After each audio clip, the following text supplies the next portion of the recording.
Hola, bienvenidos a todos. Le damos gracias al Señor por este momento. Le damos gracias porque podemos compartir este tiempo de alabanza.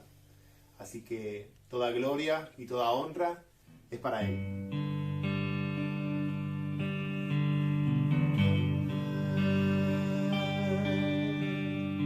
Quiero escuchar tu voz, rompiendo el silencio en mi ser. Sé que me haría estremecer, me haría llorar o reír. Quiero escuchar rompiendo el silencio en mi ser. Sé que me haría estremecer, me haría llorar o reír y caería rendido ante ti. Y no podría estar ante ti, escuchándote hablar, sin llorar como un niño, y pasaría el tiempo así, sin querer nada más que escucharte hablar. Siervo busca por las aguas, así clama mi alma por ti, Señor. Día y noche yo tengo sed de ti, solo a ti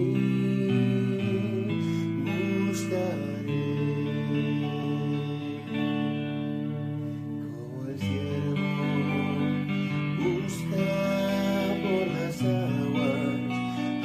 Clama mi alma por ti, Señor.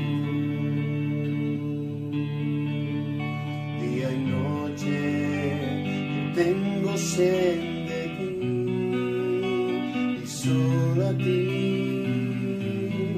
buscaré.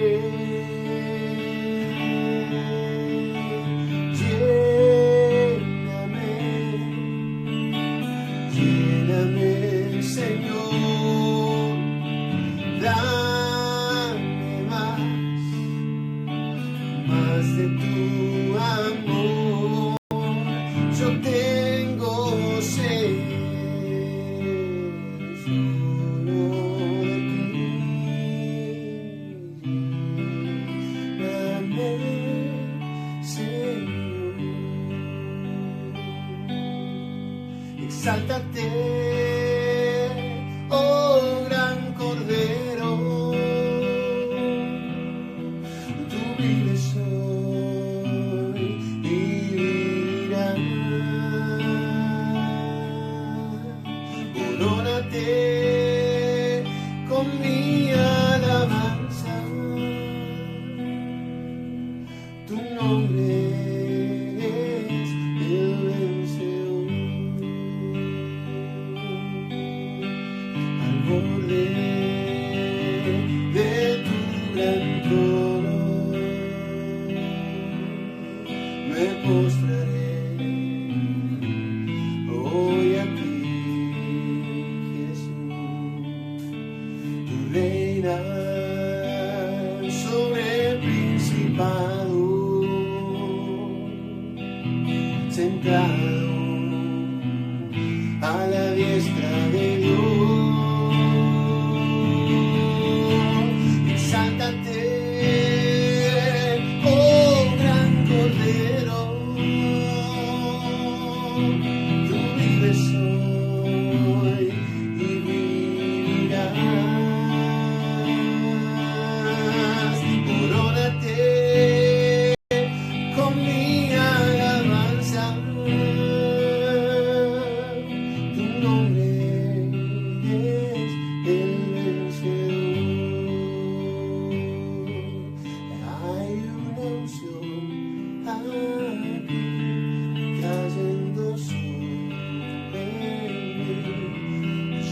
llenándome, saciando mi ser. Hay una unción aquí cayendo sobre mí, llenándome, saciando mi ser. Mi espíritu y mi alma se están llenando con el poder de tu Espíritu Santo. Mi vida nunca más será igual. Mi espíritu y mi alma se están llenando con el poder de tu Espíritu Santo. Mi vida nunca más será igual. Mi vida nunca más será igual. Mi vida nunca más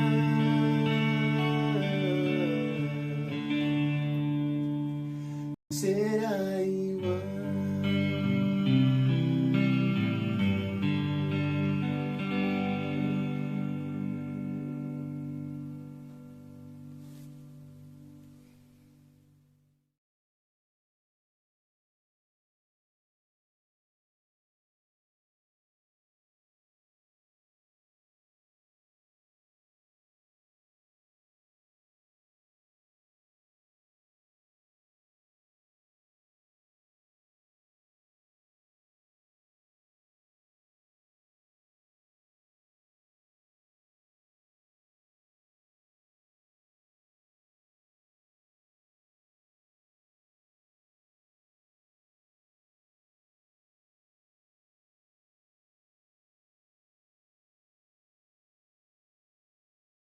Día más de confinamiento, un día menos según se mire, ¿verdad?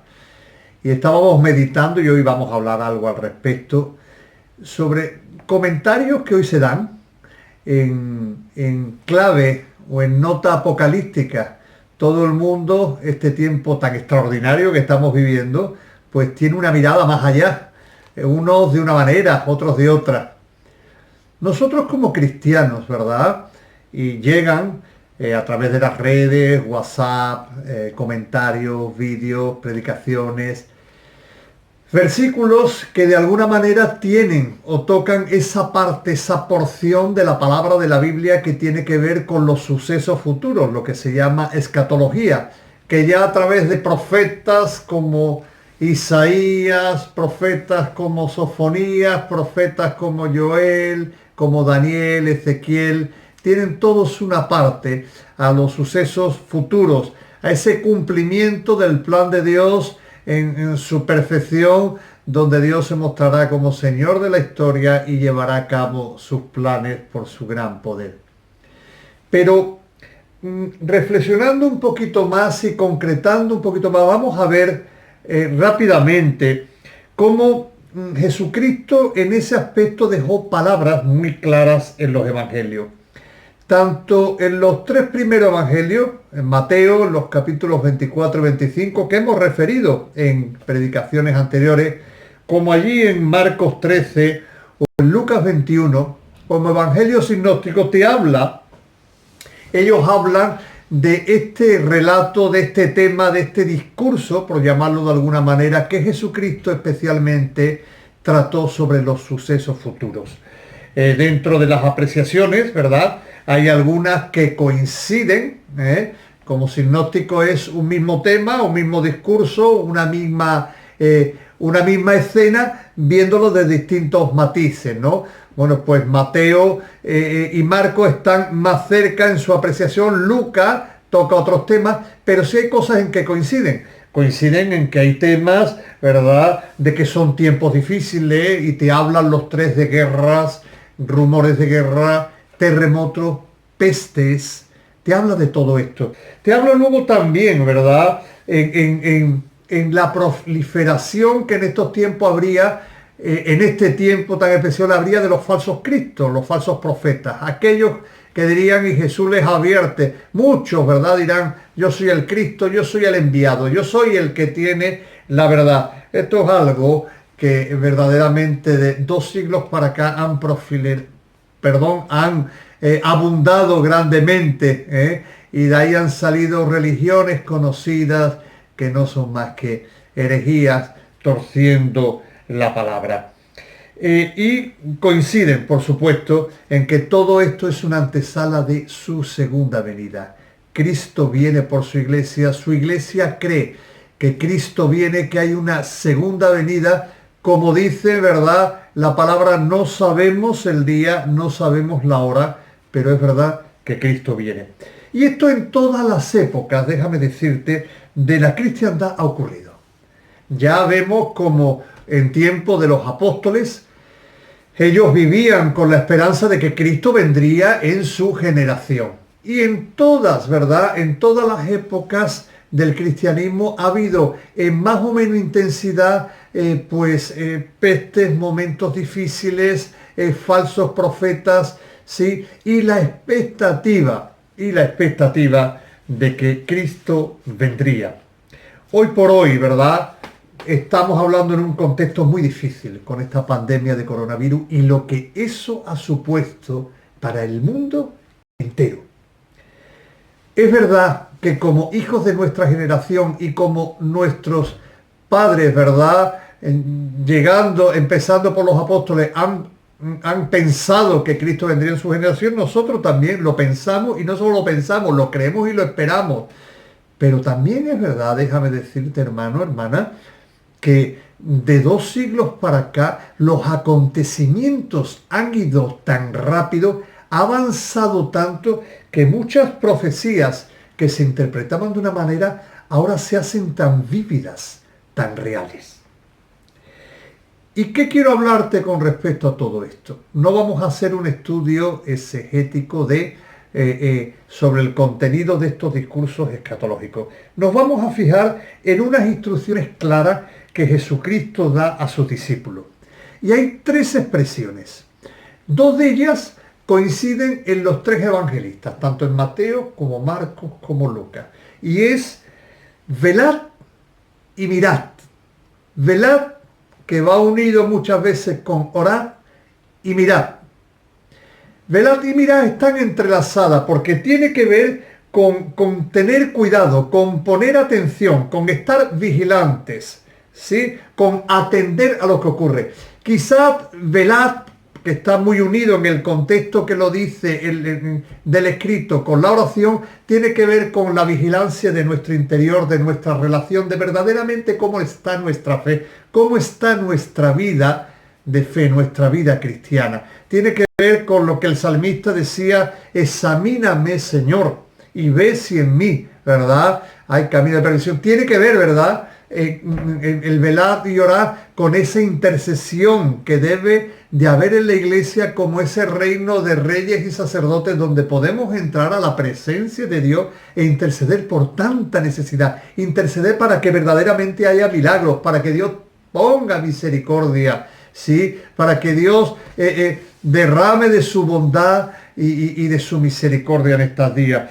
Pero también, y mirad, tiene que ver también un poquito más con la parte externa. Mirad va seguido de las palabras, mirad porque muchos se levantarán en mi nombre. Tiene que ver más con lo exterior. Así como velad y orar tiene que ver más con nuestra intimidad, nuestro interior y nuestra intercesión y nuestra oración delante de Dios. El mirad tiene que ver con el atender a lo que está ocurriendo en nuestro exterior. Falsos profetas, rumores, etcétera, etcétera. Y nosotros, como aquella tribu de Israel, debemos de ser entendidos en los tiempos y ver qué está ocurriendo y por el tamiz, ¿verdad?, de la palabra de Dios, interpretar correctamente.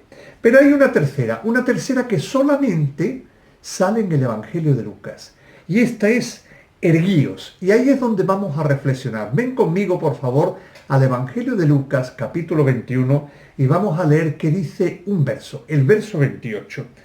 Y dice así: cuando estas cosas comiencen a suceder, esos principios de dolores, esas guerras, terremotos, rumor de guerra, falsos cristos, etcétera, etcétera. Cuando este panorama sombrío, incierto, empieza a acontecer, Jesucristo dice: cuando estas cosas comiencen a suceder, erguíos y levantad vuestras cabezas, porque vuestra redención está cerca. Si vemos a otra versión, que no sea Reina Valera, que es la que he leído, dicen, le está diciendo: levantad vuestro ánimo, ¿sí? Porque vuestra liberación se acerca. Y sobre esto, ¿verdad? Sobre esto, quiero hacerte simplemente unas preguntas sobre erguíos. Vamos a ver o a reflexionar un poquito este llamado de atención de Jesús con unas preguntas. ¿Qué significa erguirse? Bueno, erguirse tiene que ver con levantar el ánimo en este contexto de Lucas. Sería levantar el ánimo con una expectativa llena de alegría. Eso tiene que ver erguir. Y erguirse, esta palabra va también muy ligada con otro verbo. El verbo enderezar. Y en el contexto de la palabra, enderezar va unido a darnos la idea de restaurar un edificio caído, de levantar manos caídas, de restaurar ruinas. Así que, erguíos, ¿verdad? Enderezar vuestras cabezas, levantaos con un ánimo, pero con una alegría, con una expectativa llena de alegría, ¿verdad? Jesús le dice eso a los suyos, que como iglesia, ante todos estos hechos, ante todas estas situaciones llenas de incertidumbre, llenas de dolor, llenas de desesperanza, de desánimo, la iglesia, los suyos, se tienen que levantar con un ánimo, con una expectativa, con una alegría, porque tiene motivo para ello. Y vamos a seguir hablando de esto y respondiendo y reflexionando a través de estas preguntas. La primera vez hemos dicho qué significa, ¿verdad? Y después te voy a decir, ¿a quién? ¿A quién le hace esta exclamación? ¿A quién le da esa exhortación o esa encomienda? Bueno, según dice la palabra, según leemos, todos coinciden, tanto Mateo, Marcos como Lucas, que sus discípulos. Bueno, pastor, esto es muy evidente. Déjame que siga un momentito. Mateo y Marcos todavía concretan más. Dice que estaban en el monte de los olivos y Marcos dice que fue Pedro, Juan y Santiago quien le formulan la pregunta: ¿cuándo sucederán todas estas cosas? Esto de que caerá el templo piedra sobre piedra, y luego Jesucristo lanza ese mensaje escatológico. ¿Y por qué digo yo a sus discípulos? Pues mira, déjame decirte que hay una diferencia grande entre un discípulo y un creyente. No vamos a hablar ahora mucho de qué diferencias, ¿no? Ni muy exhaustivamente de qué diferencias entre hay un discípulo y un creyente. Pero en la multitud el creyente estaba más lejos, el discípulo está siempre cerca. ¿Por qué te quiero decir esto? Porque vienen tiempos donde la palabra de Dios dice: el que esté limpio, límpiese más, y el que esté sucio, ensúciese más. Vienen tiempos en donde ya no cabe seguir al Señor de una manera tibia, bien intencionada. Creo, sirvo donde puedo, ofrendo, voy a mis cultos de alguna manera. No, esto es tiempo para que su iglesia entienda que Dios llama discípulos. He escuchado en más de una ocasión, en este contexto que estamos viviendo, en esta etapa tan sombría que estamos viviendo, decirme: pastor, ahora se va a ver lo que hay dentro del corazón de muchos creyentes. Porque la palabra de Dios dice que en este tiempo el amor de muchos se iba a enfriar. Y yo te quiero animar a que tomes decisiones en este tiempo de confinamiento, en este tiempo donde vas a tener tiempo para leer, para buscar, para ponerte a cuentas con Dios, lo mismo que con tu familia, a que tomes decisiones, a que tomes determinaciones de empezar a seguir al Señor de manera más cercana, más auténtica, más genuina, de que seas no solo un creyente, sino un discípulo, aquel que va tras los pasos del Maestro, cercano a Él y escuchando diariamente su voz. Y no solo escuchándolo, obedeciéndolo. El creyente escucha y busca los beneficios de Dios. Claro que sí, Dios da beneficios, pero el discípulo va más allá. El discípulo quiere ser como su Maestro. Por eso Estas apreciaciones, estas enseñanzas se las da Dios a sus discípulos, que son los que tomarían verdaderamente y los que levantarían, se erguirían con gozo y con alegría, porque el Espíritu daría testimonio y le daría gracia para ello. Así que hemos visto qué significa erguirse, a quién va dirigido a sus discípulos y por qué. Bueno, pues el por qué, la respuesta viene seguida en el mismo versículo, porque vuestra liberación viene. Porque el cumplimiento de las promesas, de la consumación de los tiempos se acerca. Porque en medio de este panorama vuelvo a repetir, tan especial en cuanto a triste, a incierto, ¿verdad? El discípulo de Cristo, su iglesia verdadera, tiene y debe de tener motivos para alegrarse, porque Cristo, su Señor, viene. Porque las promesas del cumplimiento de su salvación están cada vez más cerca. Porque si tú estás cerca de Jesús, el Espíritu Santo va a ministrar tu vida, te va a dar una gracia para que en medio de todo esto haya gozo en tu vida, haya gozo en tu vida. Pero para que entendamos en medio de todo esto de que Jesús sigue siendo el Señor de la historia. Recuerda el libro de Apocalipsis, el libro por excelencia de los sucesos y del plan de Dios revelado, descubierto. ¿Cómo comienza el libro? El libro comienza con un anciano, el apóstol Juan, ya entrado en años, deportado a una isla, y que en medio de esa situación, donde aparte la iglesia estaba sufriendo una persecución atroz, se cree en tiempos de Domiciano, un emperador que levantó una persecución que fue cruel, muy cruel. En medio de todo esto, el Señor se revela de manera extraordinaria, de manera poderosa. Dice que Juan vio a uno semejante al Hijo del Hombre, lleno de poder, y no vamos a describir ahora lo que vio. Y luego le dijo, escribe, y le dio todas las revelaciones de ese libro que nosotros llamamos Apocalipsis o de revelación, donde nos muestra y está inspirado para que Juan en su escrito, en su carta, en su libro, lo mande a todas las iglesias, a todos los cristianos que los pudieran leer, para decir que el Señor sigue siendo el Señor de la historia y que su plan se va a cumplir, de que hay un futuro lleno de esperanza, hay una vida eterna para todo aquel que en él cree. Y por último, ¿para qué? Hemos visto el qué, a quién, el por qué y el para qué. Bueno, el para qué va muy unido con el por qué. Aunque esta pregunta está muy unido a eso, ¿verdad? Para que se fortalecen, para que se llenen de gozo, para que en medio de esta situación se levanten, ¿verdad? Pero déjame ir algo más allá, déjame ir un poco más allá. Mientras la iglesia está aquí, mientras ese momento donde Cristo, ¿verdad?, viene por su iglesia, se cumple a cabalidad, su iglesia está aquí. ¿Y qué quiero decir con esto? Que mientras la iglesia está aquí, la iglesia sigue teniendo una encomienda.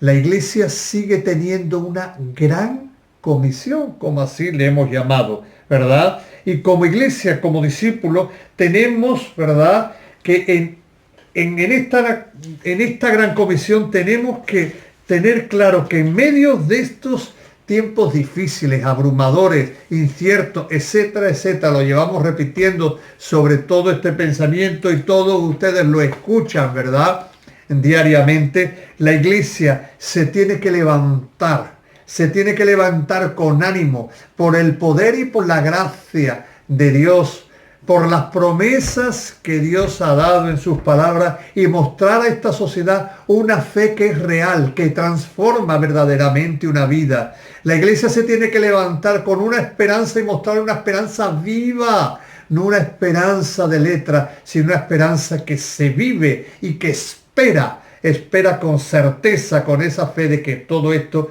se va a ocurrir. La iglesia se tiene que levantar en el amor, ¿verdad?, que es derramado por su Espíritu Santo en nuestros corazones, para dar testimonio a muchos de que Cristo es real, de que nuestra mirada no está en el azar de las cosas, nuestra mirada está en aquel que murió, resucitó y que todo lo que dijo se cumplió y se va cumpliendo. La iglesia tiene que ser esa voz de esperanza que inspira fe, que ama y que es una verdadera alternativa de vida, vida abundante y vida eterna en esta sociedad que ahora mismo no tiene soluciones, no tiene respuesta, no sabe hacia dónde va, hacia dónde se dirige. Por eso quiero terminar esta intervención con esas palabras que Jesús le dijo a sus discípulos: erguíos, porque vuestra redención está cerca. Levantad vuestro ánimo con alegría, porque vuestra liberación viene pronto. Cierra tus ojos, Señor, en el nombre de Jesús. En medio de toda esta situación, queremos, Señor, conforme tu palabra dice, levantarnos con alegría, Señor, y la confianza de que tú sigues teniendo el control de nuestras vidas. Tú sigues siendo el Señor de la historia y tú sigues obrando para bien. Señor, sabemos que vamos a escuchar testimonios grandes y pequeños, internos y externos de tu poder en muchas vidas, en muchas situaciones que se están dando. Te alabamos y te bendecimos por ello. Y te pedimos que tu gracia y tu espíritu nos compela, ¿verdad? Señor, nos trate nuestra vida para aprovechar este tiempo y dar paso más allá de una fe débil. Entrar, bendito Dios, en tu secreto y llenarnos de tu poder y de tu gracia para resistir en este día malo. Así que, hermano, hermana, mi esposa Marjorie y yo os mandamos un abrazo muy fuerte y quiero dejarte solamente una frase que continúa a todo el contexto que hemos hablado. Jesucristo viene pronto. No sabemos el día ni la hora. ¿Estás preparado para ello? Levántate con alegría, porque tu liberación viene pronto. Dios te bendiga, Dios te guarde. Hasta la próxima.